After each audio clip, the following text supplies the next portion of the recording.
आखिर महफिल में दुरूद पाक के लिए क्यों कहा जाता है? आखिर महफिल के अंदर माइक पर कोई बयान के लिए आए तो दुरूद पाक के लिए कहता है, नात के लिए आए तो दुरूद पाक के लिए कहता है, निजामत के लिए आए तो दुरूद पाक के लिए कहता है। तो इसकी एक वजह यह भी है, उलमा बयान करते हैं, जब बंदा दीनी महफिलों में आता है तो शैतान दिमाग के अंदर फतूर डाला करता है। यूँ तो 3-3 घंटे मोबाइलों पर गुजार दिया करते हैं, मगर जब अल्लाह और उसके रसूल के जिक्र में आते हैं तो दिमाग के अंदर आते हैं। तो महफिल में दुरूद पाक पढ़वाने की एक वजह यह भी है, दिलो दिमाग में जो भी फतूर होता है, बोले सुभान अल्लाह, दिलो दिमाग में जो भी फतूर होता है दुरूद पाक के पढ़ने से दूर होता है।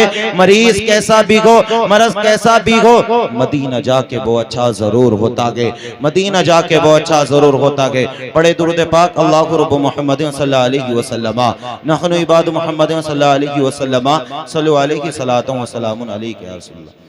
मैंने अपनी तारीफ को नहीं कहा, दुरूद पाक के लिए आपसे कहा। याद रखो, अगर तुम रसूल की बारगाह में दुरूद पाक ना पढ़ो ना तो मुस्तफ़ा की जात पर कोई असर पड़ने वाला नहीं है। और अगर हम दुरूद पाक पढ़ेंगे तो हमारी जातों पर असर जरूर पड़ेगा।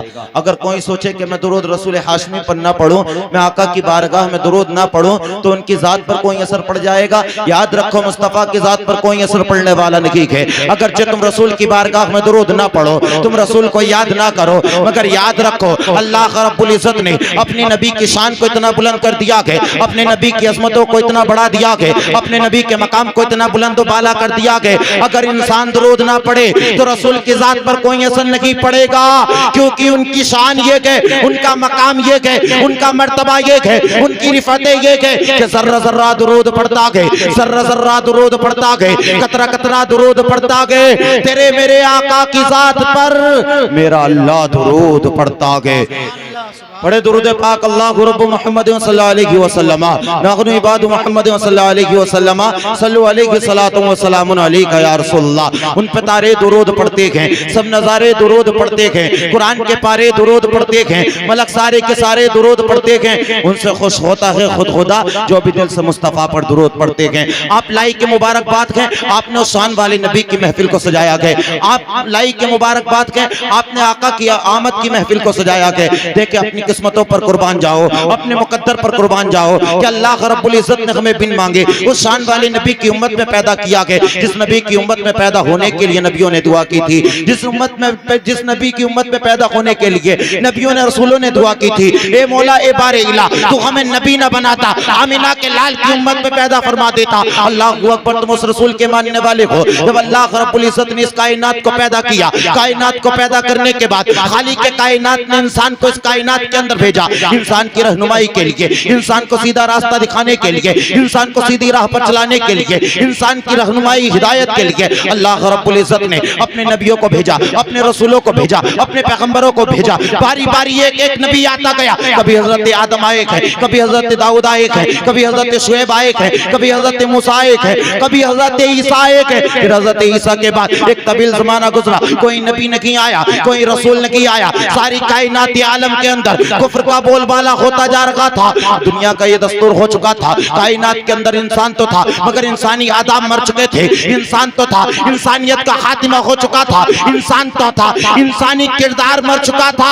अल्लाहू अकबर, जब बच्चियों के साथ जुल्म किया जा रहा था, जब सारी दुनिया इंसानियत रो रो करके रब की बारगाह में इल्तिजा कर रखी थी, ए मौला, ए बारे दिला, अब तो किसी को भेज दे जो आने के बाद कायनात की तारीख, कायनात के अंदर जो कुफ्र की तारीकी है इसको दूर कर कर मौला ईमान की शम्मा रोशन कर दे। मौला हमें जीने का अधिकार सिखा दे, मौला हमें चलने का तरीका बता दे, हमें खाने का तरीका बता दे। जब सारी दुनिया इंसानियत रब की बारगाह में रो रो कर इल्तिजा कर रखी थी, रब्बे कदीर की रहमत को जोश आता गए। रब्बे कदीर ने इसी महीने की 12 तारीख को सुबह सादिक के वक्त में जब अपने हबीब को भेजने का इरादा किया तो रात में इल्तिजा की थी, ए मौला, ए बारे इला, जब तू अपने नबी को भेजे, जब तू अपने लाडले पैगंबर को भेजे, जब तू अपने चकीते हबीब को भेजे, ए मौला रात के वक्त में भेजना, यानी मुझ में भेजना। इधर दिन ने इल्तिजा की थी, ए मौला जब तू अपने नबी को भेजे, मौला दिन के वक्त में भेजना।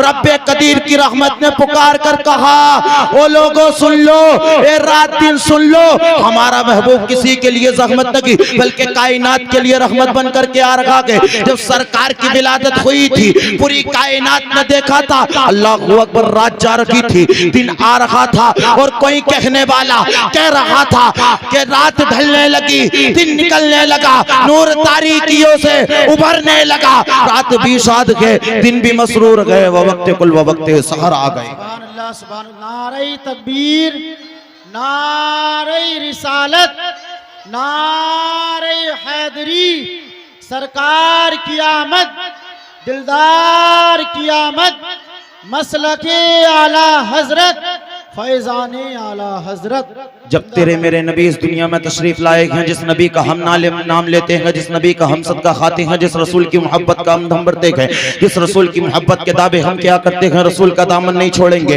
अल्लाह अकबर। फिर रसूल के जात को निशाना भी बनाया करते हैं, फिर ये भी कहा करते हैं कि रसूल हमारी तरह बशर थे, मगर याद रखो मुस्तफा जब कायनात में आए थे तो ऐसे नूर बनकर आए थे, ऐसे नूर बनकर आए थे जो कायनात के अंदर कुफ्र का अंधेरा था। मुस्तफा ने कायनात में आने के बाद उस कुफ्र के अंधेरे को इस तरीके से खत्म किया था कि दुनिया कह रही थी जहां तारीख था, सुल्मत गदा था, सख्त काला था, कोई पर्दे से क्या निकला के घर घर में उजाला था, कोई पर्दे से क्या निकला के घर घर में उजाला था। अब सरकार की विलादत हो गई, अल्लाह अकबर। हजरत हलीमा अब सरकार को लेकर के अपने घर चली गई। एक दिन हजरत हलीमा बयान करती है, जब मैं मक्के से अल्लाह के हबीब को लेकर के आ गई, जब सरकार को लेकर के आ गई, एक दिन रात के वक्त में जब मैं हाजत के लिए घर से बाहर निकली तो मैंने आसमान की तरफ जब निगाहों को उठाया, अल्लाह अकबर में डर गई। मैंने देखा आसमान का चांद कभी दाएं जा रहा था, कभी बाएं जा रहा था,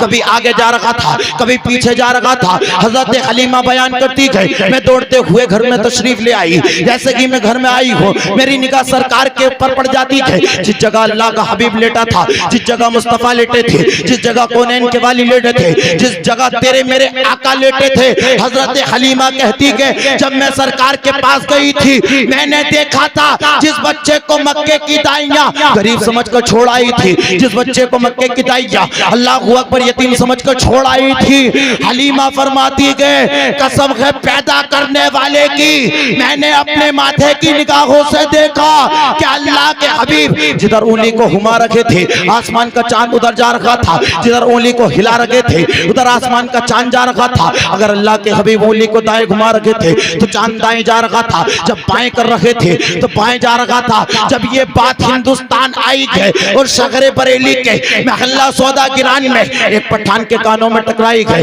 जिसको दुनिया आला हजरत अजीमुल बरकत कंजुल करामत जबलुल इस्तिकामत आयातुम मिन आयातिल्लाह मिन मौजज़ाति रसूलिल्लाह कहती है, वो इमाम अहमद रजा खान अपने कलम को उठाते गए और पुकार उठते गए, या रसूल अल्लाह चांद झुक जाता जिधर उंगली उठाते मगध में क्या चलता था इशारों पर खिलौना नूर। वाह वाह सुभान अल्लाह। नारे तकबीर, नारे रिसालत, उलमाए अहले सुन्नत, मसलके आला हजरत, सरकार की आमद, सरकार की आमद, दिलदार की आमद, नारे तकबीर, नारे क्या ही चलता था इशारों पर खिलौना नूर का। अल्लाह अकबर। अब ये वाक़या गुजरा के इतने में हजरत हलीमा बयान फरमाती हैं, एक दिन मेरी सहेली मेरे घर पर दौड़ती हुई आई, आने के बाद दस्तक देने लगी। अंदर से हजरत हलीमा ने फरमाया मंदब कल बाप दरवाजा किसने बजाया के? ए बहन हलीमा मैं आई हूँ, आने की वजह क्या है?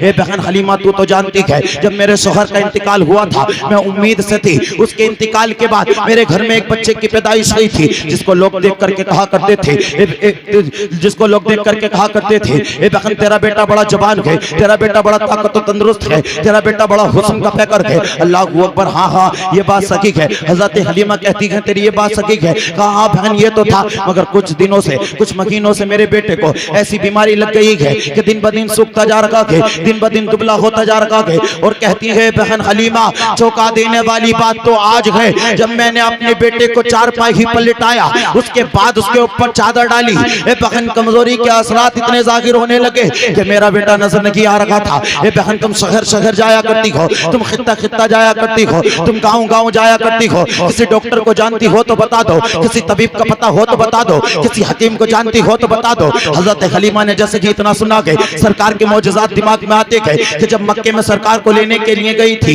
एक बीमार सवारी पर गई थी, जैसे कि सरकार को लेकर के सवार हुई थी, अल्लाह अकबर उसके अंदर ताकत और कुव्वत आ गई थी। हजरत हलीमा के ज़हन में वो रात का मंजर याद आने लगता गए जब सरकार उंगली से चांद से खेल रहे थे। अल्लाह अकबर। हजरत हलीमा कहती है ए बहन रुको। हजरत हलीमा घर में गई है, जाने के बाद एक प्याले में पानी लेकर के आई है, लाने के बाद कहा ए बहन ले कैसे भी कर ले जा करके अपने बीमार बेटे के हलक में कम से कम इसके चंद कतरे उतार दे। अल्लाह अकबर। आपकी सहेली कहती है ए बहन ये कौन से हकीम की दवाई है, ये कौन से डॉक्टर की दवाई है, ये कौन से तबीब की दवाई है। हजरत हलीमा कहती है सवाल न कर, ले जा करके अपने बीमार बेटे के हलक में उतार। अल्लाह अकबर लेकर के गई है। कुछ ही देर गुजरी थी, दौड़ते हुए हलीमा की बारगाह में आती है, हाँफते हुई आई है और कहती है बहन हलीमा ये बता वो दवाई कहाँ से लाई थी, किस तबीब की दवाई थी, किस हकीम की दवाई थी। मक्के के बड़े बड़े हकीमों ने मेरे बेटे का इलाज कर लिया मगर कोई शिफायाब न कर सका।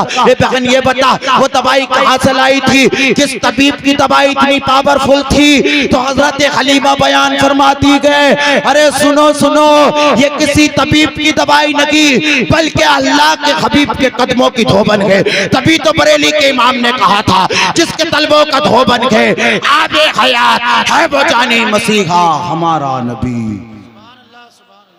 हम उस नबी के मानने वाले हैं जिस नबी के कदमों की ये बरकत है, जिस नबी की उंगली की ये बरकत है। अल्लाह अकबर। जिस नबी का खाना लाजवाब, जिस नबी का चलना लाजवाब, जिस नबी का बोलना लाजवाब, जिस नबी का उठना लाजवाब, जिस नबी की हर हर अदा निराली, जिस नबी की हर हर अदा निराली। और जब इस अदाओं पर बरेली के इमाम ने निगाह डाली तो कह उठे आका तेरे तो बस वो ऐबे तनाकी से है बरी, हैरान मेरे शाह हमें क्या क्या कहूँ तुझे। अल्लाह रब्बुल इज्जत की बारगाह में दुआ है मौला ताला मेरे कहने में आपके सुनने में जो गलत माफ फरमाए रब्बे कायनात। जिंदगी ने दिया साथ तो फिर होगी मुलाकात, चमन रहा तो फुल खेलेंगे, जिंदगी रही तो फिर मिलेंगे।